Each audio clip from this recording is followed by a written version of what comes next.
tricks and treats. Okay, we're on our way. So, please, allow me to introduce our presenter for this evening, Ms. Kara Duke.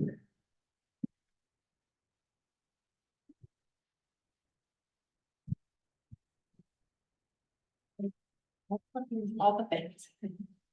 Hey there. I'm Kara Duke. I'm a volunteer with the Alzheimer's Association, and I'm so glad to be here tonight. So we're going to talk about communication. Doesn't that sound like fun? I'm going to put this down just as a quick reminder. My backstory started with my father being diagnosed with Alzheimer's. That was something that we had experienced in our home before, as we had cared for both of my grandfathers prior to that, who also had Alzheimer's. So for 30 years, we cared for Alzheimer's patients in our home. That's a long time, y'all. There's a lot that goes into that. But what that gave me is an insight into what people go through as they're being diagnosed, and then as the caregivers of those people who are diagnosed, right? And so as we talk about that, a lot of times we talk about, I teach a class on understanding Alzheimer's, right? And it teaches you and shows you the different stages. So we have these little 10 stages, early warning signs, and once you've been diagnosed, then what, right? A lot of families get caught in the fray of that. They either wait too long to start testing to find out about the diagnosis, and then they're caught in this fray of now what, right? It's like a raging river, and if you put your toe in it, you know you're going to be swept away. So what we as the Alzheimer's Association try to do is give you those stepping stones to help ground you and pull you back to help you find your way across that river, right? So tonight, one of those stepping stones is communication and learning how to communicate with the people around you, including your loved one that has been diagnosed. I'll try to do this quicker. It's not clicking. Let's try this. Well, it's okay. We have some friends, I think, also joining us online, so just bear with us.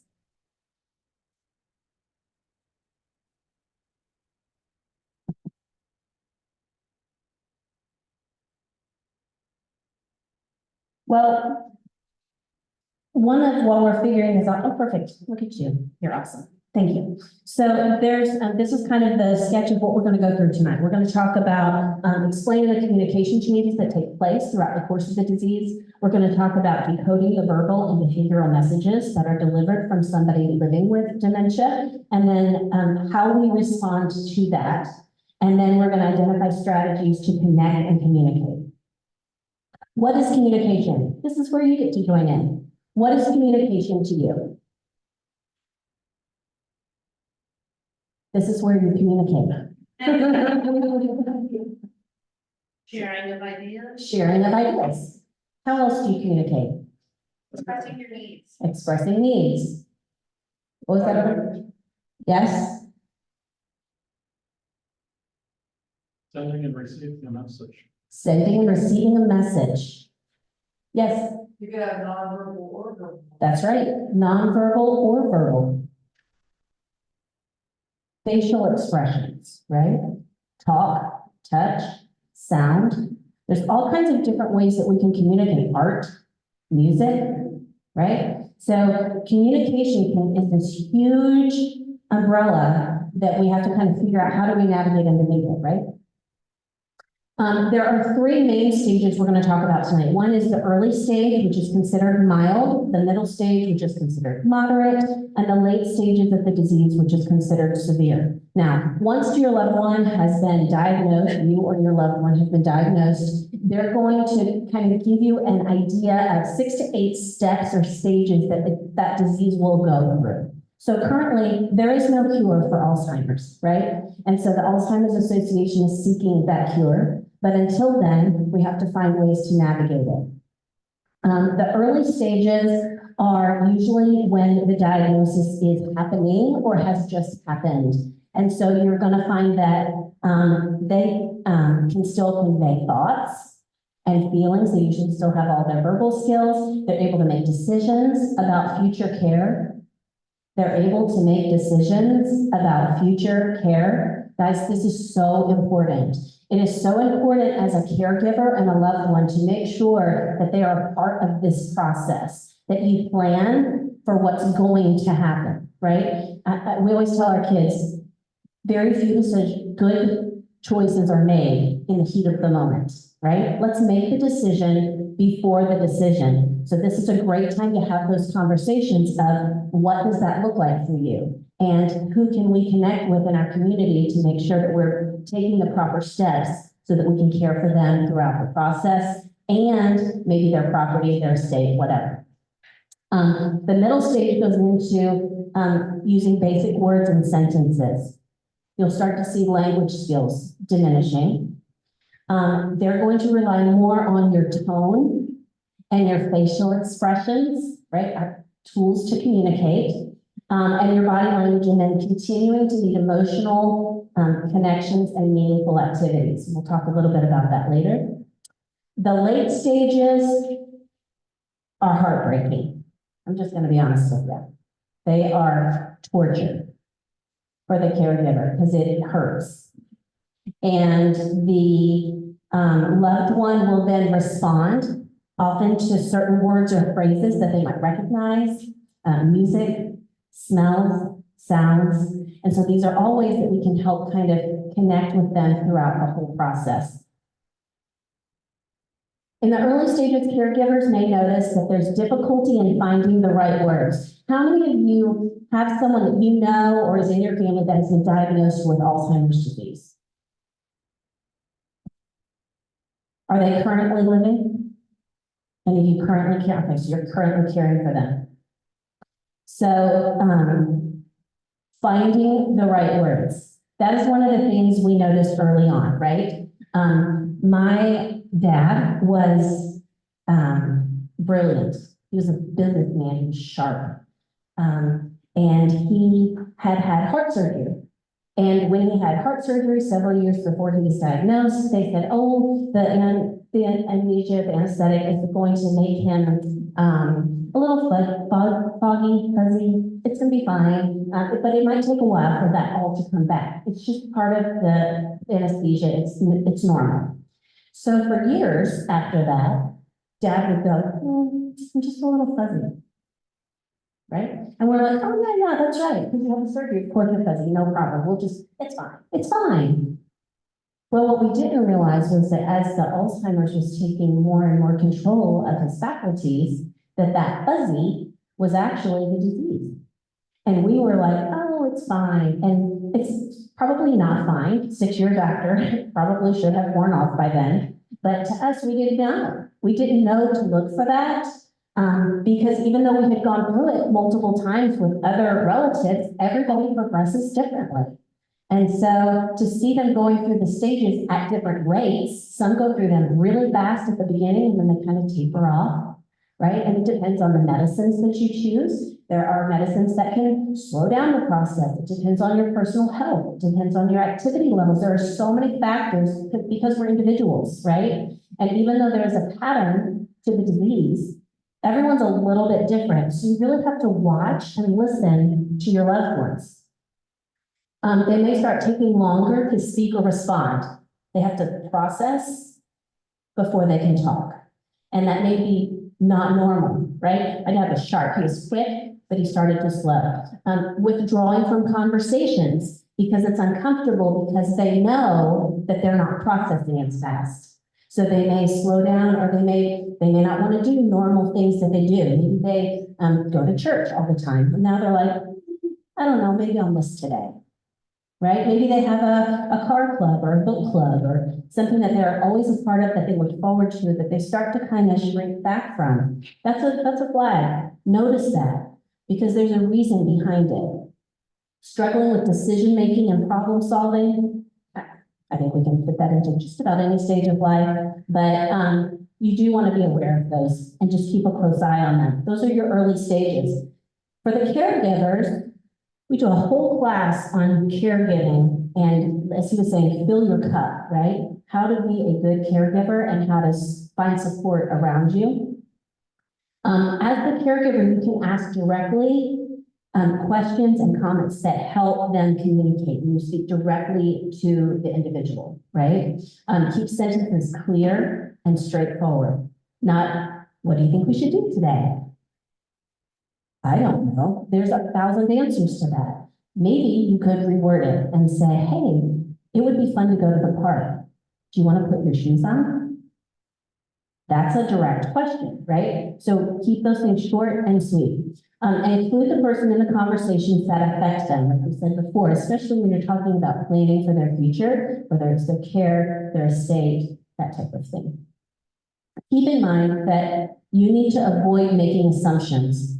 I think something that we see a lot of times is the caregiver is wanting to protect or shield their loved one. And so sometimes they step in and they kind of run an interference, a buffer, right? Because they want to make sure that their loved one is seen in the best light, that they're so strong and capable and present, even though they know because they live with them or they're close to them that things aren't quite right, right? So they run that interference. And it is done from a place of love, but it is not always helpful.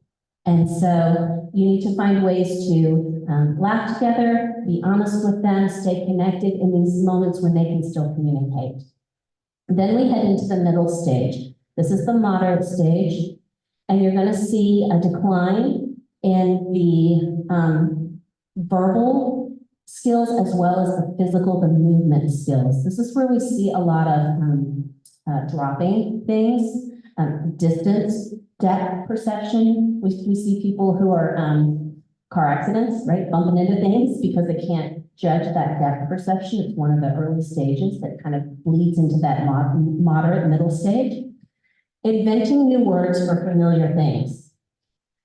My mother-in-law, she also had Alzheimer's, and she could not think of the word pineapple. Couldn't think of it. She was trying to say, and all she could think of was hula dance because she associated it with Hawaii. And so she would say, that drink, and she'd do the little hula dance move. And we realized finally that she was referring to pineapple, right? She couldn't place the word, but she used something else in its place. And so you'll see that sometimes where sometimes they'll make up words.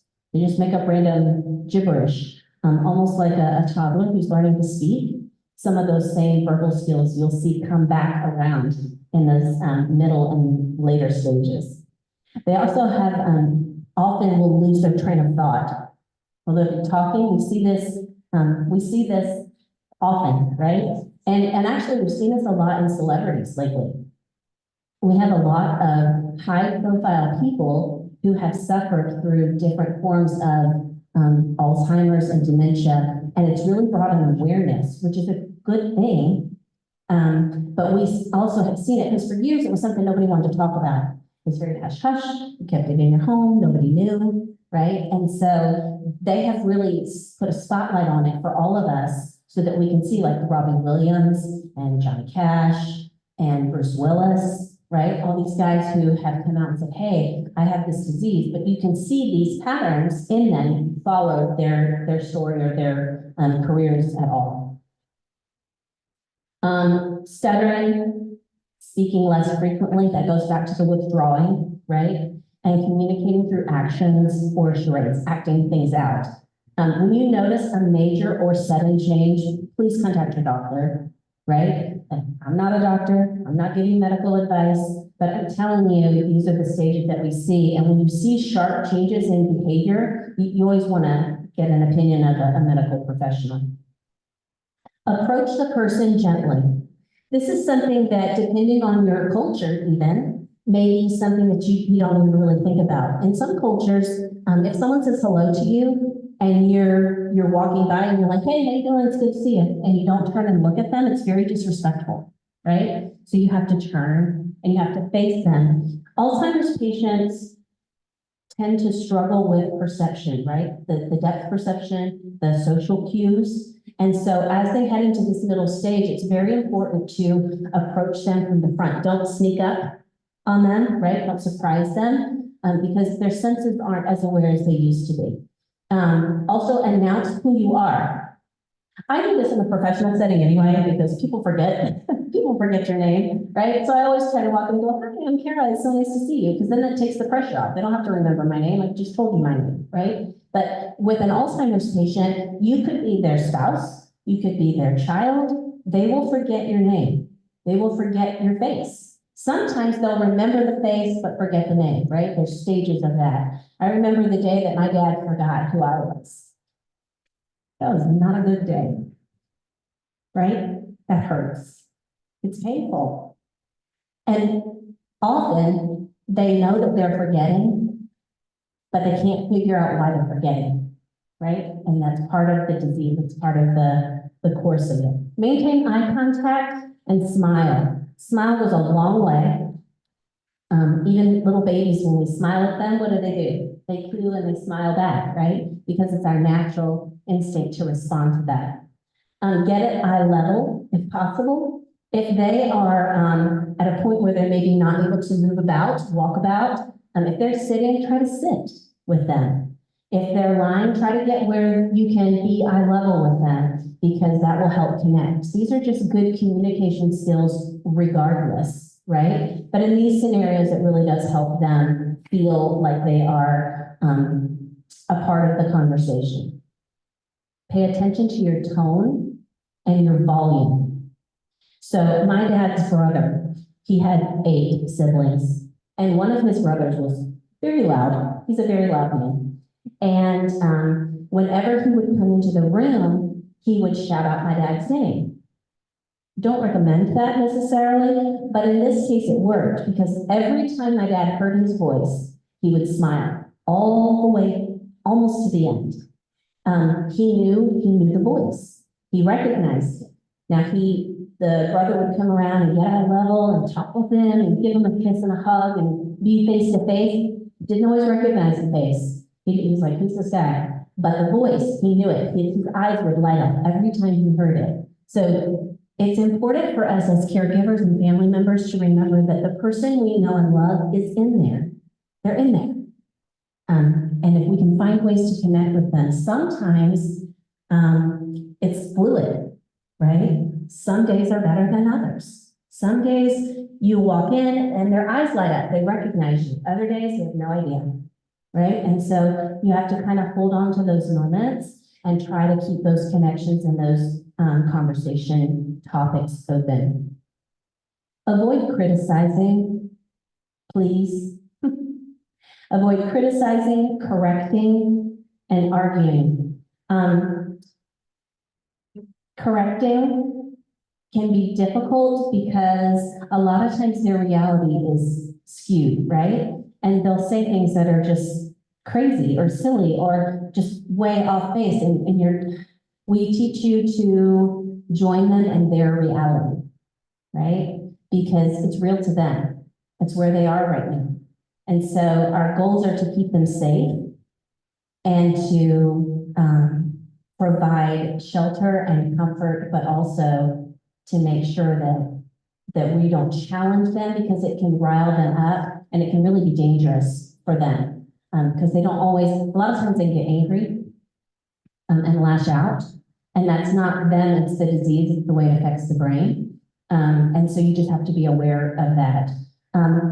Join their reality, assess their immediate needs, let them know you hear their concerns, right? Validate them, provide a brief and kind answer, and understand that they too may be frustrated. They were talking about the simulation. That is fantastic. Highly recommend. It puts a whole different perspective on the disease, because sometimes as caregivers, we get tired and we start to say, why can't you do that? And you'll hear people get frustrated if they've been living in it for a while, and you'll hear their tone change, and then you'll watch the loved one respond to that tone. They know that tone. They've heard that. And the simulation is great because it puts you in their shoes, and now you can understand why that's so frustrating for them too, right? It's not just frustrating for you as the caregiver, it's frustrating for them too, as they're learning to navigate the disease and the changes that are happening with them. Keep it slow and basic. Use short sentences, basic words, speak slowly, clearly. If there's multiple people in the room, try to keep one person talking at a time, right? You're like our family, we all get together, and everybody talks at the same time, but everybody knows what conversation's going on. Let's try not to do that when we're in the room with them because it's overwhelming. Limit distractions. Prepare to be patient. Sometimes we have to mentally prepare before we go into the room with them or before we sit with them or go visit or care with them, care for them, and then avoid quizzing. Who am I? Who am I? Who is this? They don't need that conversation. What they need is you to introduce yourself. And often, we'll talk about this too, introduce yourself as the name, not necessarily the role you play in their life. They don't always remember the role you played in their life. And so, for instance, my grandfather would get very confused because my grandmother would come into the kitchen and he was like, you need to leave, my wife will be here soon. Right? And he was serious. He enjoyed her company. He thought she was real cute and he liked her, but you need to leave because my wife is coming home. And she was like, but I am your wife. He said, no, you're not. My wife is coming home. And so sometimes when we introduce ourselves, it's nice to just say, hi, I'm Kara. And not, I'm your daughter. Remember me? Don't you remember me? Remember, no, he doesn't. He didn't remember. And so that was hard. That was a hard transition for me because I had to learn he doesn't remember that, and that's okay. But sometimes that's helpful. So provide visual cues and gestures, avoid sudden movement, write things down for them. So they have this listed in the middle stage, and I'd say this is toward the beginning of the middle stage, because by the time you're toward the middle end of the middle stage, writing these down is not going to be helpful for your loved one, because they're not going to be able to compute that. And so picture charts can be helpful sometimes. If you have like a chart for the day and you kind of go through it as they're getting ready, like the sun is up, or it's cloudy today, or brush your teeth, you have a toothbrush. Those kinds of things can be helpful in the later stages of the middle to late. But words and written words, probably not so much. Patiently repeat and repeat and repeat as needed. Because if you've ever been around an Alzheimer's patient, you know that every 2 minutes they reset, right? And they'll say, hey, what's for lunch? Oh, we're gonna have ham sandwiches and chips. It's gonna be great. Good. So what's for lunch? I'm hungry. What's for lunch? And they'll do this on repeat, right? And so don't get frustrated with it. I mean, you could say, we're having, lobster. And 2 minutes later, go, what's for lunch? Bologna, right? They don't know, but they're going to ask that. Just prepare to be patient. Know that that's going to happen. Validate and redirect as needed. As you get into the late stages, caregivers may notice that communication is reduced to few words or sounds. That is a part of the disease that actually affects not just the brain, but it's, as a result, is affecting their actual vocal skills, their mouth, their muscles, their tongue, their movement. And so sometimes the slurring, the stuttering, and then the ceasing of talk is simply because they cannot physically do it. There is a point where they cannot talk anymore. And so that's really important to note, because as caregivers, we want to not only have conversation and communicate, but some of us communicate our love through food and cooking and preparing. And so if we want a snack, we think that they want a snack. Well, if those skills have diminished and they cannot speak well, they're having problems swallowing, that can be a real hazard for your loved one. So keep that in mind, because even though you think, oh, it's lunchtime, we should all be hungry, that they may not be able to do that as well, right? And so you really have to watch that. That is a huge concern with people as they age through this process. Assess for pain and have a plan. Hey, we heard about having a plan somewhere before, didn't we, right? It's important to have plans for every step of the way. So you're always going to be assessing your loved one for pain and discomfort, because as the disease progresses, they may not be able to communicate that to you as well. So say they're sitting there and their face twists up and they're doing like this, right? What does that mean? I don't know. It could mean that they're in pain. It could mean something stinks. It could mean that they just had a twitch and they're itching and they don't know how to get their hand up there to scratch it, right? It could mean any number of things. Get on their level, ask the question. If they can answer you, then you know, right? Is something hurting you? Is your face hurt? What's this? Like, touch them, talk with them. The person you love is still in there. I'm gonna keep saying that because it matters. It's important. Be sure that the environment is safe. Just like when you have toddlers, do you remember setting up all like the baby gates and the outlet plugs and all the things, right? We had to baby-proof our homes, it's a whole thing. It's similar, right? And as you begin to lose your motor skills, maybe you introduce walkers into the situation.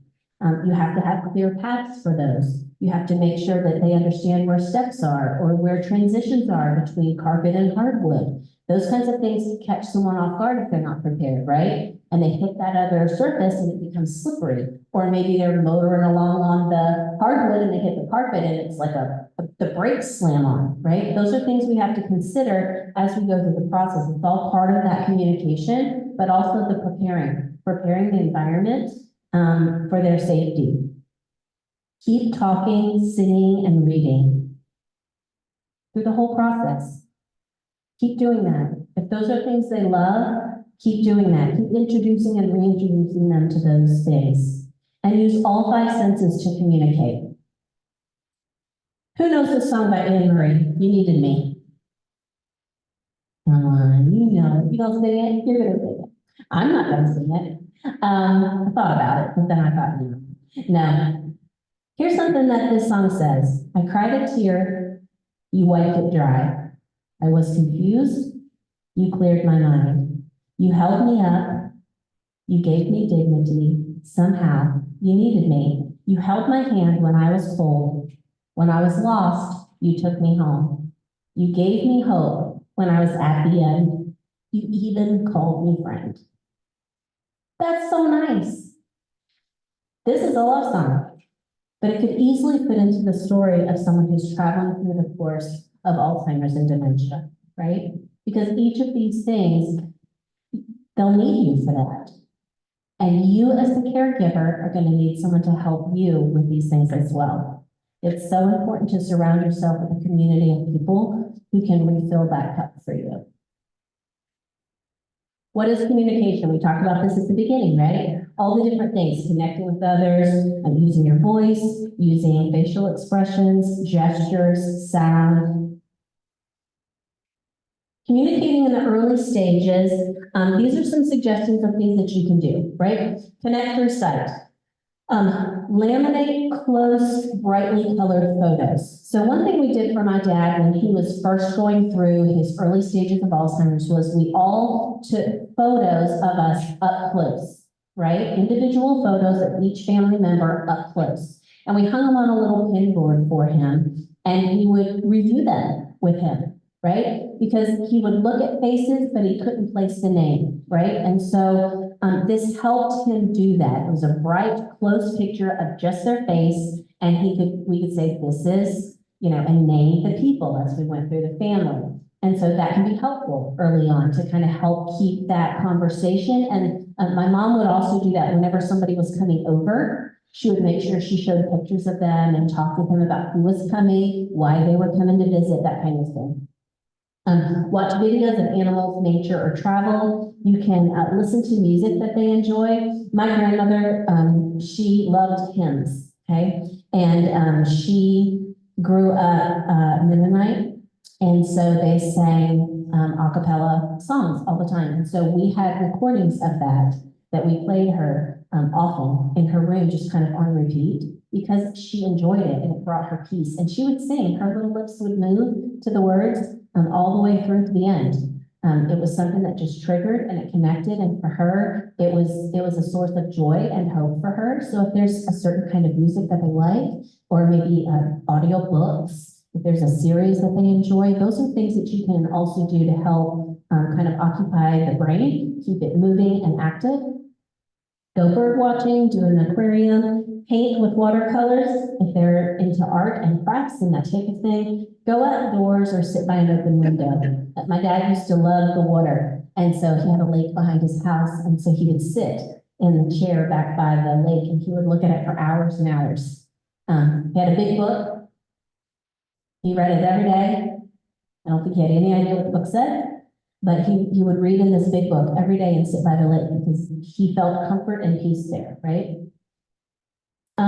You can make small plastic bags containing items of things that they can smell and identify. This is a good tool to use as you're going through. You can do coffees, teas, any scent that they're familiar with. My grandmother loved rose lotion. So we would always use rose lotion and give her hand massages and talk to her and rub her arms, and she enjoyed that, and it smelled good, and it took her to a happy place. You could see her whole countenance soften, and these are comforting things, but they also keep that brain engaged and help you communicate, and you can often have conversations or sing or talk to them while you're doing that, and you'll find them start to respond, because it triggers other senses in their brain. Our brains are fascinating, y'all. Cook or feed them what smells good. Again, please watch for choking hazards. Like, I can't say that enough. And I'll tell you why in a minute.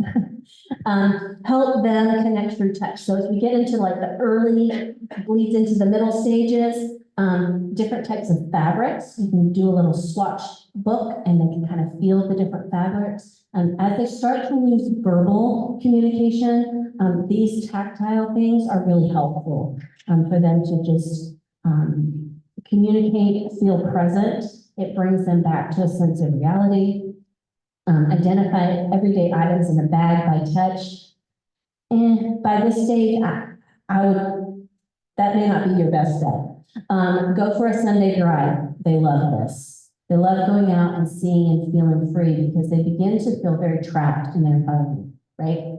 And so we want to, my dad liked ice cream, so we would go for a drive, and then we give them a little bit of ice cream, and then we go home. It's a whole big day. It's a great thing. Hold their hand, comb their hair. These are comforting touches that most people enjoy. If they are not a toucher normally, don't be rubbing all over them because it's annoying, right? So you have to know your person, right? If that's not their love language, don't touch them because they're just like, please go away, don't rub my hand, I'm done, right? So know your person and communicate and love on them in a way that best fits them. Connect through taste, favorite foods, home baked goodies, popsicles. Popsicles are very common, and flavored drinks, ice creams. Like I said, my dad loved ice cream. Communicating in the later stages becomes a little more removed, right? Where we're listening to music. Sometimes just sitting and being present. There's a difference between sitting beside somebody and being present. Do we understand that difference? I think sometimes, especially in this society, everyone's so buried in phones and things, sometimes we forget to look up, but you can sit with people and never communicate with them. Or you can sit intentionally and be very present with them, and it can go a long way. And that's in any relationship, right? Listen to recordings or sounds that they enjoy, identify musical instruments. If you've got a musician and they, maybe they love guitar, listen to guitar. See if, oh, did you hear the guitar part? Here's the guitar part, it's coming up. You hear it, like you can coach them along in those things and help them be a part of that. Join their reality. We talked about that before. My dad had a fall. He went to the hospital and he had to stay overnight, 2 nights in the hospital, which if you've got a loved one who's going through this, that is very disorienting, right? Part of the reason we don't sneak up on people, we introduce ourselves every time, we don't make quick movements, we're jumping around, hyperactive little kids jumping, chaotic. Let's try to minimize that, right? Let's have moments where they can come and things that they can do that keep them calm in that presence, calmer, right? So he was at the hospital and he was very disoriented, very confused, did not know why he was there, didn't know why he had these things stuck in him. He was scared. And he was a little bit angry, gonna tell you. But my mom needed a break, and I sent her home and I stayed with him. I stayed overnight with him. So we had a sleepover. It was fun. And we sang songs and we talked, and then he tried to go to sleep. Now, he was in the middle to late stages, okay? He was kind of at that cusp. He was not terribly verbal, but he started talking in his sleep. And he was telling these weird stories, and he would kind of wake up out of it and keep the story going. And so I just joined in the story, right? And so it was the Mustang. We had to get to the Mustang. It's the Mustang, it's around the corner, we gotta get there. I'm like, Dad, yes, let's get to the Mustang. Where are we going? Right? You join that reality, because to fight it, you say, no, you're in the hospital, you're fine. He don't want to hear that. He doesn't understand that. In his reality, he's going to the Mustang and he's going somewhere. He's headed somewhere, right? So we're going to join that reality and we're going to let him go there and take that journey, and we're going to go with him. And it's going to be okay. Because again, in 5 minutes, he's not going to remember that he went on that journey, right? We're going to be right back where we started, and we're going to be having another conversation. So it's okay to do that, right? I think sometimes we try to keep them in our reality of being present and being current and what we know, and it really is a hindrance, really, on the backside of that. Treat them as the adults they are. That is huge. So many times we see people who struggle with these types of illnesses be treated as children.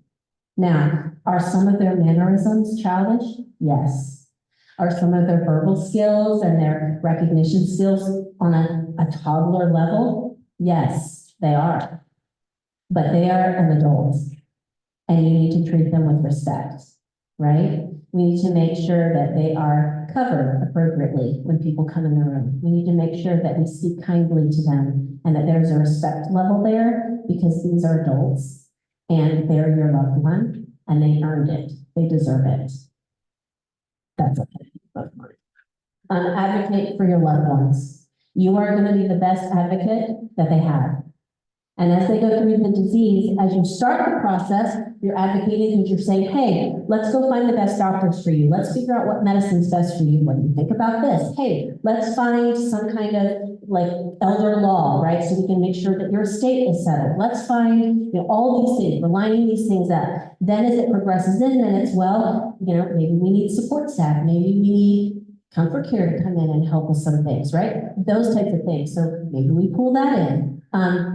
Then you move into the later stages where it's all on you and you're making these decisions for them. And I will tell you right now, it makes you feel better, and the decisions come more easily when you have included them in the process ahead of time.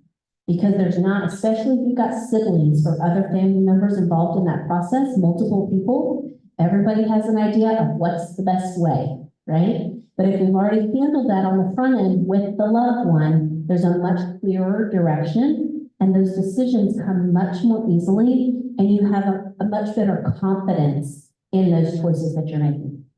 Remember that they retain that sense of self despite the loss of the disease.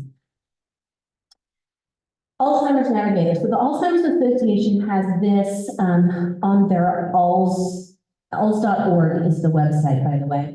And you can go and have all kinds of resources that you can pull to find things that can help you through the process. So one way is there are support groups in your area. If you are not a part of one, if you're in a group, maybe a church or a book club or any type of Kiwanis club, something that you could have a group come in and help facilitate that. Alzheimer's Association has volunteers who do that type of service and help kind of guide those conversations. It's a great resource. So this is a great place to find it. You can find it on the website. They have a different community finder. These are just some of the different things you can look at. Staying connected. It's an online course. So what we found, especially after the whole COVID situation, a lot of people didn't want to go to support group meetings, right? They wanted to kind of stay at home and do it online. So we learned this whole new field of communicating online, right? And so the Alzheimer's Association has online groups you can also choose.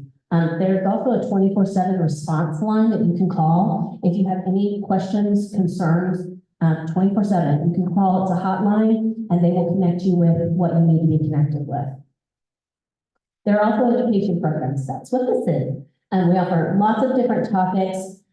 We do I have a great class that I teach on the 10 warning signs, and it's for the early recognition. And it goes through caregiving, what the disease looks like, and it's a very interactive class. And if you can find one in your area, or if you want one, let me know. We can get one scheduled and help you get people there.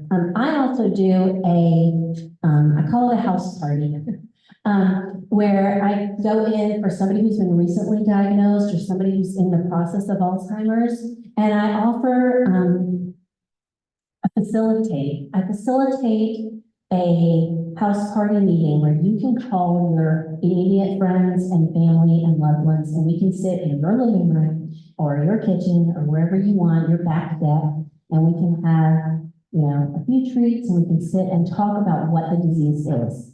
What I have found is often when someone is diagnosed, the caregiver feels very alienated. At first, they're trying to protect their loved one. Then they're realizing, oh, this isn't going well. And then people around them who love them and have spent years in friendship with them start to realize, I don't know what to say. So I'm not going to say anything.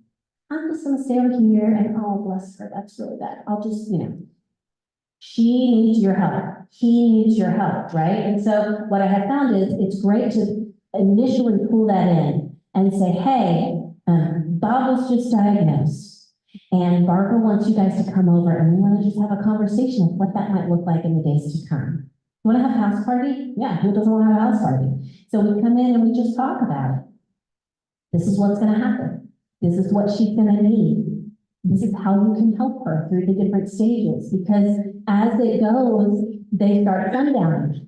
And when they start sundowning, the caregiver's stuck at home all the time, right? They can't even go to the grocery store. You can't even go in the evenings when they're, some of them just sit at the house while they rest, because they don't rest. They walk around and they're agitated. And there's so many different things that happen as a caregiver. If you can surround yourself, again, make the decision before the decision. And if you can get your peer group involved in that, now they know what to expect. That awkward conversation of, I don't want to ask her how it's going because I don't know that I really want to hear what she has to say. And I don't know that she can really tell me what is happening because she's just overwhelmed, right? She hasn't showered in 3 days and she's exhausted, right? So house parties, I highly recommend them. I think they're super fun. And they're really helpful for you and your family. And then there's other courses, and you can schedule that through the alls.org, or you can talk to me if you're interested in one. I'm happy to set one up. The 24/7 helpline, it's a free service, again, that's available to you. Are there any questions that you guys might have about this process or what it looks like moving forward? Yes, Hold on, gotcha. Coming to you. you've got a mic coming to you. My name is Jerry Roth, and for those of you who are curious to hear people who have a situation, I just want to tell you that, like everything Kara said, I was a caregiver for 10 years, 24/7. And I work for the Alzheimer's Association, and Alfred, and also Milton up in Gainesville. But when I want to come to the fabulous presentation, I want to people on. 2 years ago, when I had the situation that Kara talked about, I had nowhere to go. I had nowhere to go to tell me what to do. What to do? Oh, she's going to look for her mom because her mom is superior. Her mom passed away 15 years ago. What do you do? What do you do? What do you do to have a relationship? What do you do? What Kara presented was, this is what you do. Try that. It may not be exactly what works for you, but it's an idea. That didn't exist, am I right, Jerry? You're so right. The previous communication, communication, No, no. So the Alzheimer's Association recognized that we've got to come to you to recognize the person that you're communicating with. Two people communicate, right? Two people, right? Put yourself in their shoes. How do you become someone they're going to trust? How do you do that? The most important thing is trust. And that's what Gary's talking about relationships and communication. thank you, that's so true. I also just want to tell everybody that education is wonderful and you need that. Thank you. But what do you do with it? Just because you know this, what do you do with it?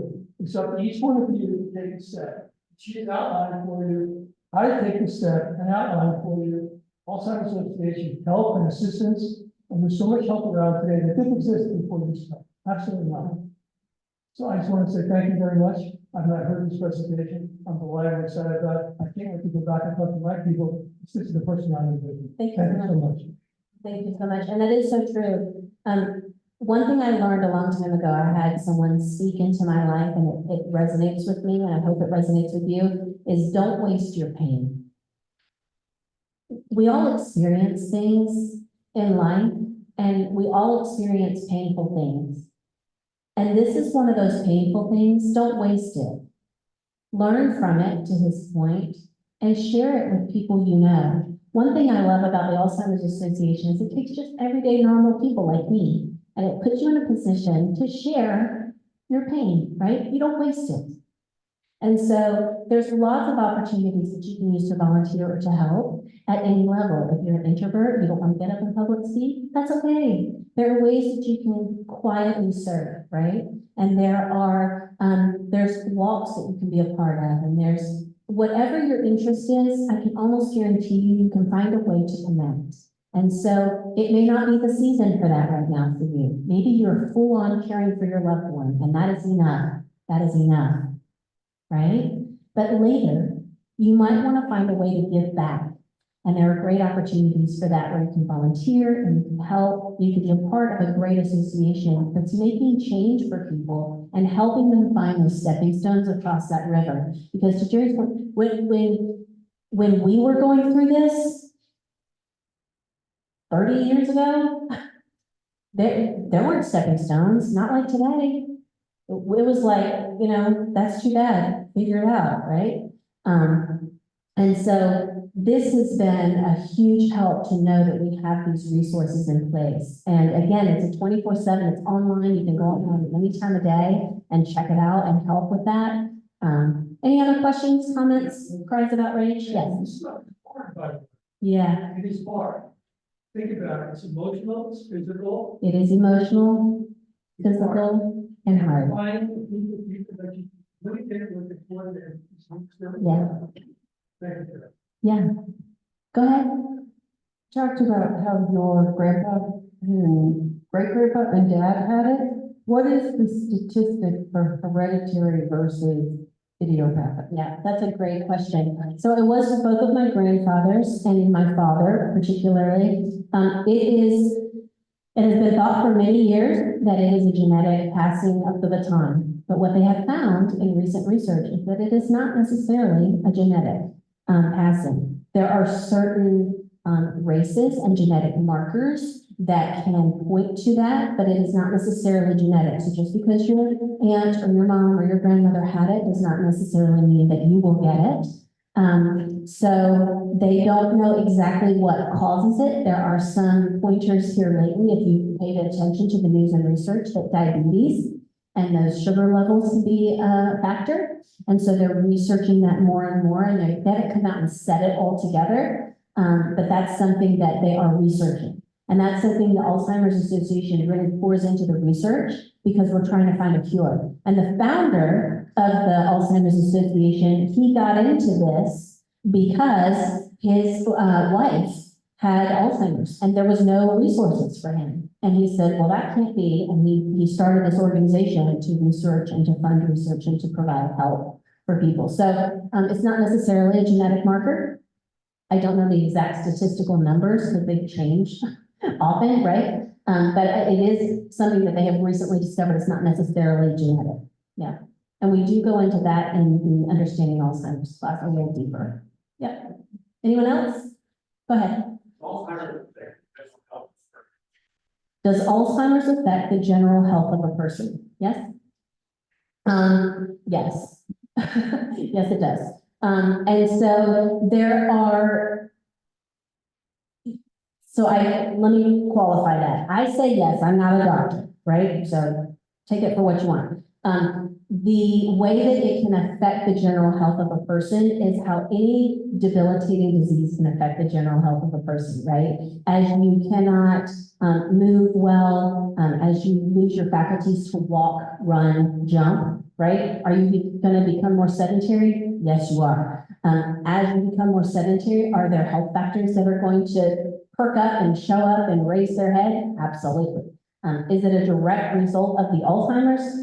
I can't answer that. I don't know that answer. But yes, the debilitating part of the disease can affect other factors of your life. I think that's the safest and best way to answer that question. Yes. What percentage of the population has or gets Alzheimer's? So again, those numbers can vary. They're going to vary in different countries, in different ethnicities. One thing that I found was very interesting is, and I'll ask you a question. I'm going to ask you. Who do you think has more cases diagnosed of Alzheimer's, men or women? I hear a lot of men. I heard one woman over here. Yeah, it's women. It's women. So in my experience, my father-in-law, my dad, my grandfathers, and they all had it. My grandmother had it. My cousin was married for 20 years, and then his wife was diagnosed. She was 48. 48. They're 6.5 years into it. She has lost all of her motor skills. They have to get her in and out of bed. They're caring for her at home. She has 2 children. One just graduated high school and is going to college. They're young. Y'all, that's young. Horrible, horrible. But you know how they noticed it in her because she was very orderly and organized, and she would always write notes, care notes to everybody for the birthdays. She started forgetting people's birthdays. And they were like, well, that's not normal. Why are you forgetting birthdays? And then they started seeing other markers and signs, and they went and had her tested, and she had what was termed early onset Alzheimer's, and she progressed very rapidly. And then she kind of plateaued, and now she's on a definite slope, and it's brutal. So it's not just old folks, right? You hear people call it old timers. It's not. It can affect anyone, but it's remarkably, the statistics show that women are diagnosed more. Now, could that be because men won't go to the doctor? I know, it could be. It could have something to do with it. Go ahead. So folks are living longer. Yes. Insurance companies have changed the diet, the length of time folks live. Has that increased Alzheimer's? So is Alzheimer's numbers going up with age in the Because last decades? Yeah. So are the numbers increasing? I'm going to say yes to that. Is it directly related to the age of the people aging? I'm going to say probably not. But there are better ways to track, and there are more people being diagnosed early. So for years and centuries, people didn't know what this was. They didn't know how to label it. It didn't have a label. And so, early on, it was just forgetfulness, right? Or whatever other disease it could be, right? Senile, yeah, all the things that we used to hear back in the day. So I'm sure that later down the road, there's probably going to be markers that show spikes in activity because people are living longer, that we're being able to diagnose it for longer periods of time. But I would say initially right now, it probably is more a result of not having a diagnosis available before, and now we do. Because as you become more aware and you have these trackable markers, that's what research is. Yes? Yes, This is just more on the something that I've heard. yes, ma'am. That the younger You're diagnosed, the quicker or the faster the disease progresses. So like in Dave's mom's case, she was not diagnosed until last year when she was 91. And so she's progressing very slowly. But I guess the youngest case on record is someone that was 27 and they barely lived a couple of years. Yeah, So, you know, the 46-year-old, that would make sense that it was progressing very quickly if that's true. so there could be markers along that line. I would challenge that just a little bit. And the only reason I would is just from my experience and my research and teaching and training is,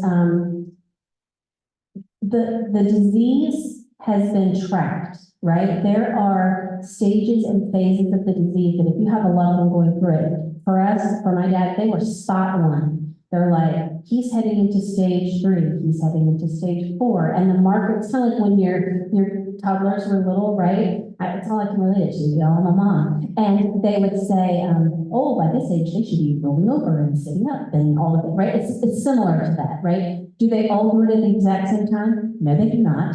Does it depend on who they are and their developmental skills and their environment? Absolutely. So I think some of that could be their health going into it. Some of that could be how were they cared for prior to diagnosis and after. Sometimes the fast progression of it could be because they're later into the stages of it and they're actually progressing normally, but it looks faster because they were diagnosed later. Could also be that younger brains are regenerating. Your cells regenerate faster as you're younger, right? And as you get older, that whole process slows. And so a lot of Alzheimer's is that calcification of the brain, right? And so as that happens and those bridges can't connect anymore because they're stuck, that could be part of that process. So I'm not saying it's wrong. I haven't done the research on that particular thing, but it could be. But it could also, I think, fall under the categories of development and environment and also medicine. There are medicines that your loved one will be put on, right, to slow the process. And you get to choose which ones they're on. They don't all act and interact and react the same. I will offer a word of caution that as you put them on that, understand that at some point you will have to take them off that. That was not really explained to us well, or maybe we didn't hear it in the state we were in. And that was a hard decision and a very dark day. Anyone else? One more. Quick question. Go ahead. Thank you very much for the talk. I Thanks. was curious if you have seen or are familiar with any studies that have looked at the impact of lifestyle trends on the diagnosis rate of Alzheimer's, for example, diet or brain health or exercise. Yes, thank you. All the things. We do a class on healthy living, and it is exactly that. It's, what's good for the heart is good for the brain. And so we talk about healthy eating, exercise, controlling enough of your environment where you have a harmonious place, right? Stressors, everybody knows that stress will eat your body, right? And so yes, those definitely affect your health overall. But then as you go into the disease, it also affects that. So for instance, my dad, very physically fit. After his heart surgery, he did a rehab program at the hospital religiously. He was he worked out every day. Before that, he was a runner. Like, he was always very physical. His body was fine. His brain started to fail him. And it was so sad because his body wanted to continue, but then he hit that tipping point, the faster progression, where he kind of slid into that zone of his body started to fail him too. But yes, healthy living is good for all things. Thank you so much. Thanks for coming out. I appreciate your time. Thank you so much, Kara. Thank you for sharing the stories of your dad and your family, and their legacy definitely lives on through your storytelling. So thank you for sharing. I often say it's a club that none of us want to belong to, so you're in good company. I believe we have some giveaways, which is really exciting. I know Robin has one. Come on up, and we're gonna do a drawing. It's always exciting. Prizing of unspeakable value. I love this. Okay, the winner is Carol Frostifon. Congratulations, Carol. Awesome. Oh, okay. So that was another giveaways. Please join us next month. We will have advanced planning. This is a really serious topic that everyone needs, not just for seniors, right? But your parents' legal and financial